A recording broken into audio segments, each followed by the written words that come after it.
Pengenalan kurikulum 2013.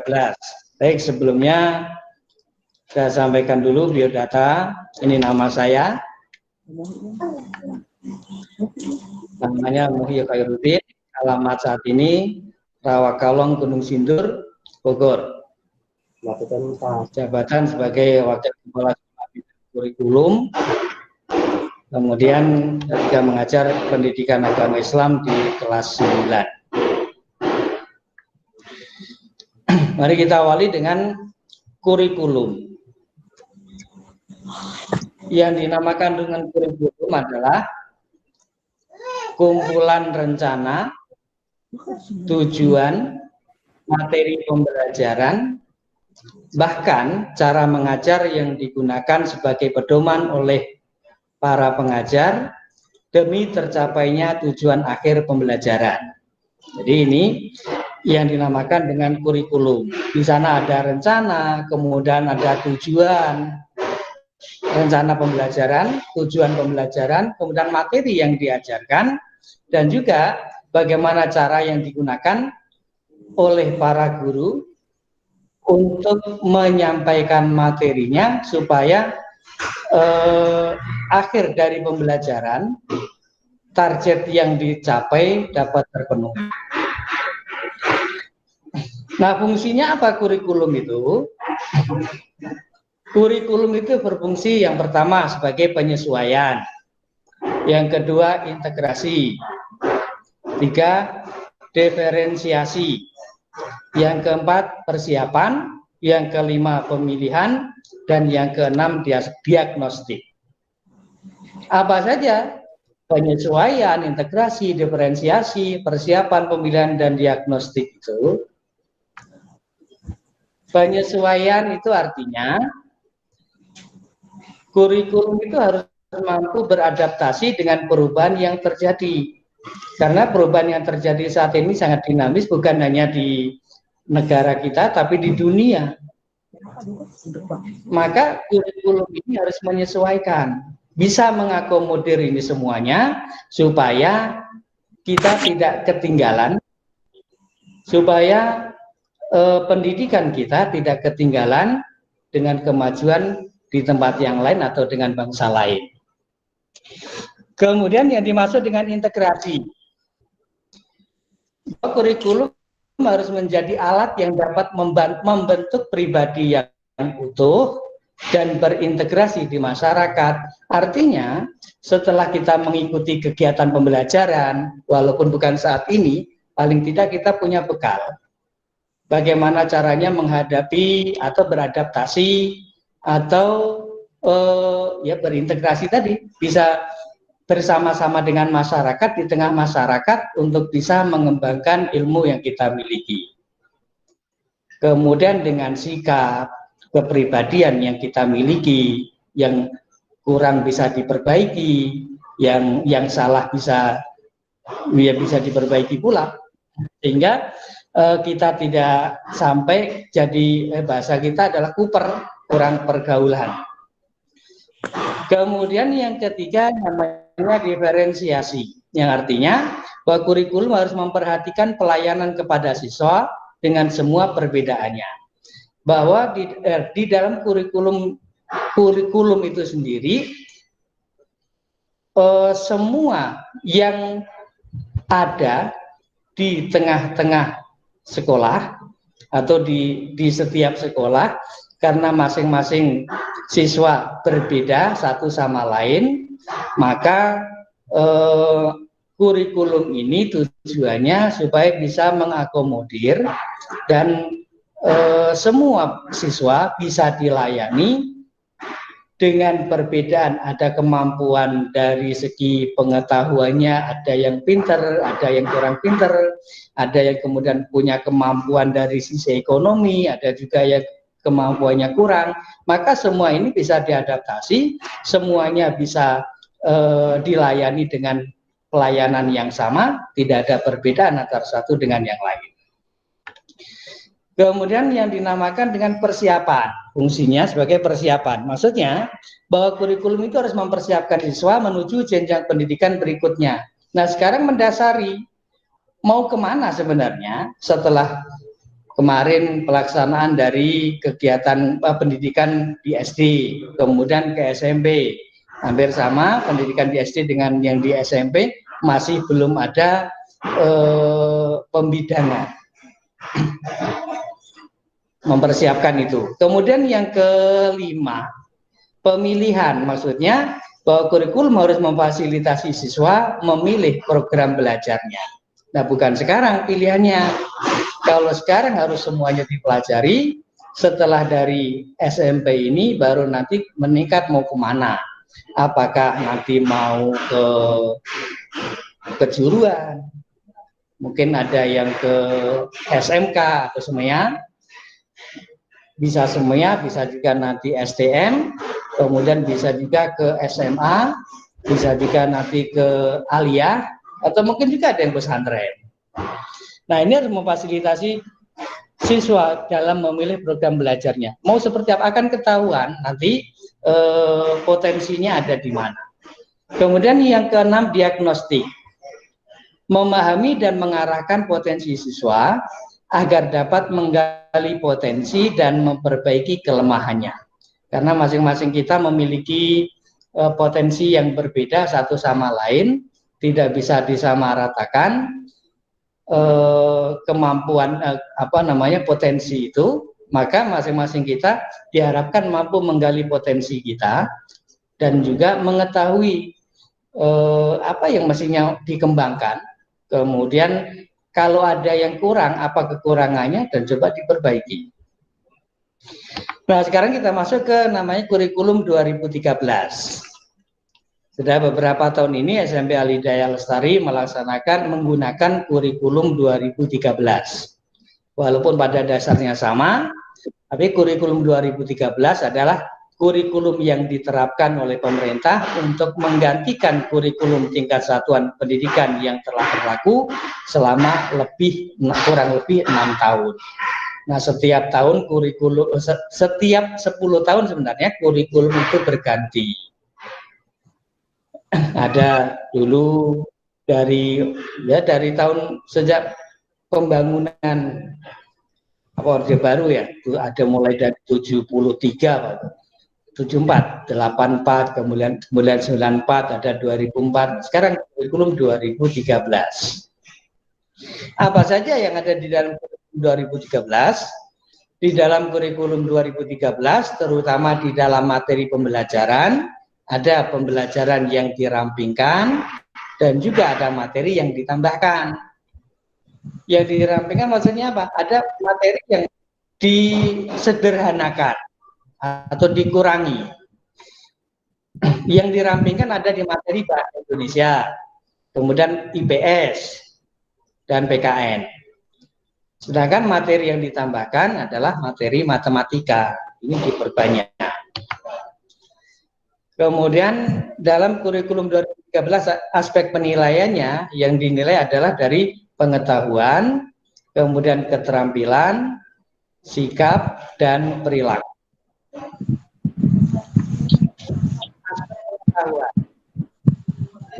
Aspek pengetahuan merupakan aspek yang ada di dalam materi pembelajaran untuk menambah wawasan siswa di suatu bidang. Nah, aspek pengetahuan ini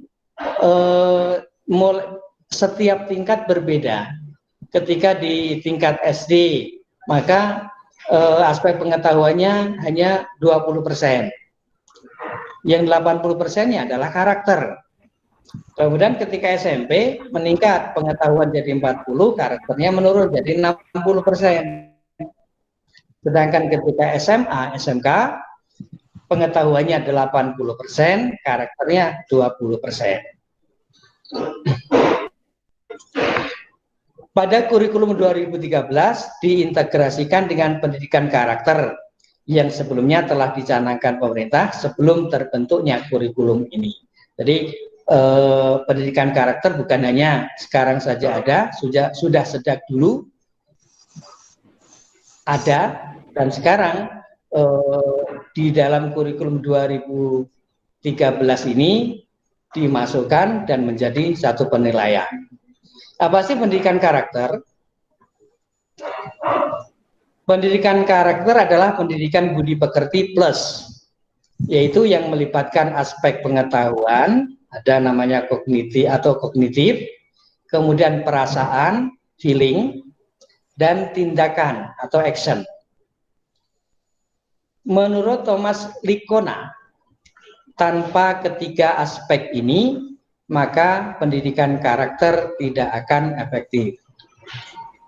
Dengan pendidikan karakter yang diterapkan secara sistematis dan berkelanjutan akan menjadikan peserta didik cerdas emosinya. Kecerdasan emosi ini adalah bekal penting dalam mempersiapkan anak menyongsong masa depan. Karena seseorang akan lebih mudah dan berhasil menghadapi segala macam tantangan kehidupan, termasuk tantangan untuk berhasil secara akademis. Nah, jadi ada pengetahuan, ada perasaan, dan tindakan ini yang harus digabung menjadi satu. Pengetahuannya bagus, perasaannya juga bagus, kemudian tindakannya bagus. Nah, jika ketiga-tiga ini berjalan dengan baik, pasti akan mendapatkan hasil pula yang terbaik. Ada 9 pilar karakter yang dinilai. Yang pertama, karakter cinta Tuhan dan segenap ciptaannya. Atau berarti ini orang harus rajin ibadah. Cinta Tuhan, segenap ciptaannya. Yang kedua, kemandirian dan tanggung jawab. Yang ketiga, kejujuran, amanah dan diplomatis. 4, hormat dan santun.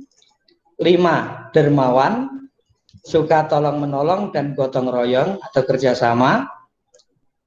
6, percaya diri dan bekerja keras. 7, kepemimpinan dan keadilan. 8, baik dan rendah hati. Serta yang ke-9, karakter toleransi, kedamaian, dan kesatuan.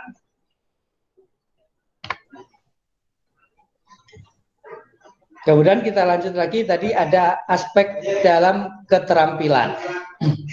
Setelah aspek pengetahuan yang diintegrasikan dengan karakter yang harus juga dikembangkan oleh setiap siswa, maka yang berikutnya aspek keterampilan. Tujuannya untuk meningkatkan keterampilan siswa dalam membuat, melaksanakan, dan mengerjakan suatu soal atau proyek, sehingga siswa dapat terlatih sifat ilmiah dan karakter yang merujuk pada aspek keterampilan. Meningkatkan keterampilan membuat, melaksanakan, dan mengerjakan suatu soal atau proyek. Aspek keterampilan dapat berupa keterampilan pengerjaan soal, keterampilan pengerjaan dan pelaksanaan proyek, serta keterampilan membuat teks, keterampilan dalam menjawab soal lisan.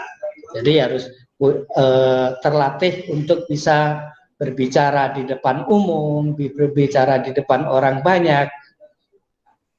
Nah, ini nanti bisa jadi dilatih. Kalau di SMP Al-Hidayah kita memiliki sekian banyak ekstrakurikuler yang salah satunya bertujuan bagaimana siswa itu bisa menggali potensinya tadi, kemudian berani di hadapan banyak orang untuk menyampaikan idenya, menampilkan kreasinya, menampilkan kemampuannya, bukan hanya untuk dirinya sendiri, tapi juga untuk banyak orang. Kemudian ada aspek sikap dan perilaku. Aspek penilaian sikap dan perilaku merupakan aspek penilaian dengan menilai sikap dan perilaku peserta didik selama proses pembelajaran. Nah, ini yang sekarang jadi menarik. Karena setiap anak, setiap hari, setiap di kelas, maka guru sudah memiliki catatan sikap seorang anak ketika di kelas seperti apa, ketika belajar bagaimana, kemudian dengan sesamanya, dengan teman-temannya bagaimana, dengan gurunya bagaimana. Selama proses pembelajaran, semuanya akan menjadi satu penilaian. Aspek penilaian ini dinilai oleh guru dalam jurnal harian, teman sejawat dalam sebuah lembaran nilai, dan diambil oleh diri masing-masing siswa. Jadi guru akan menilai anak. Kemudian antar teman. Jadi teman kamu juga nanti akan menilai teman kamu sendiri. Bahkan mungkin ada namanya analisa diri. Maksudnya apa? Analisa diri itu kamu punya sifat seperti apa? Kejujuran kamu yang diminta. Oh, saya orangnya seperti ini, tunjukkan. Kemudian dicocokin dengan teman kamu, benar apa enggak? Nah, guru nanti juga akan memberikan penilaian tersendiri, penilaian sendiri berkaitan dengan keseharian, sikap dan perilaku setiap anak di kelas masing-masing. Proses pembelajaran yang dilakukan secara interaktif, inspiratif, menyenangkan, menantang, memotivasi peserta didik untuk berpartisipasi aktif, serta memberikan ruang yang cukup bagi prakarsa, kreativitas, dan kemandirian sesuai dengan bakat, minat, perkembangan fisik, serta psikologis peserta didik. Nah, jadi pembelajarannya mungkin kalau bahasa kita dicekokin ya. Jadi gurunya nggak hanya pidato, jadi interaktif. Muridnya harus bisa menyampaikan idenya, muridnya bisa membahas, menyampaikan kepada teman-temannya, dan lagi tidak menjadi tegang. Kemudian ada tantangan tadi.